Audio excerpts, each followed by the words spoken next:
Gunung Merapi erupsi pagi buta, lava dan awan panas ancam sungai di lereng selatan Tenggara. Gunung Merapi kembali menunjukkan aktivitas tektonik pada Rabu, 1 Oktober 2025 pagi.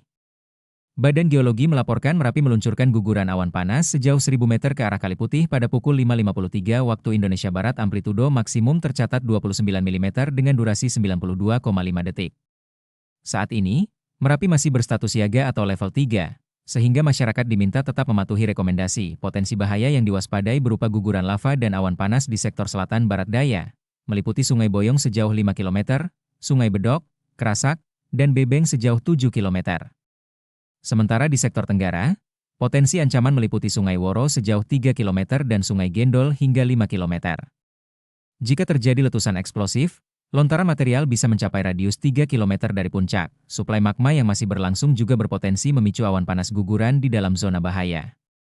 Karena itu, masyarakat dilarang melakukan aktivitas apapun di kawasan rawan erupsi, serta diminta waspada terhadap lahar hujan dan abu vulkanik. Gunung Merapi sendiri dikenal sebagai gunung api paling aktif di Indonesia. Terletak di perbatasan daerah istimewa Yogyakarta dan Jawa Tengah, letusannya telah tercatat sejak abad ke-18.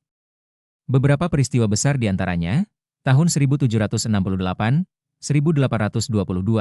1849, hingga 1872 dengan awan panas mencapai 20 km yang merusak wilayah Mataram kuno. Tahun 1930, letusan Merapi menewaskan lebih dari 1.300 orang.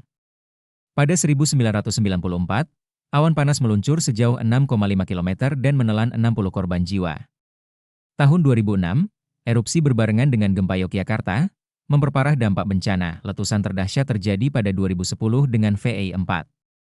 Kolom abu membumbung hingga 18 km, lebih dari 400.000 orang mengungsi, 353 jiwa meninggal dunia termasuk juru kunci Mbah Marijan, dan kerugian ditaksir mencapai 5 triliun rupiah sejak 2018 hingga 2023. Aktivitas efusif dan eksplosif masih berlanjut dengan pemantauan intensif menggunakan teknologi drone, CCTV thermal, serta sensor satelit INSAR. Upaya mitigasi juga terus dilakukan. Pemerintah bersama BPBD, TNI, Polri, dan relawan rutin mendirikan posko evakuasi di Sleman, Magelang, Klaten, dan Boyolali. Sekolah, balai desa, hingga masjid disulap menjadi barak pengungsian. Posko kesehatan, dapur umum, dan bantuan logistik disiapkan BNPB serta PMI. Zona aman biasanya ditentukan pada radius 5 hingga 10 km dari puncak. Sistem pemantauan Merapi dijalankan 24 jam oleh PVMBG melalui pos pengamatan Gunung Merapi yang tersebar di berbagai titik.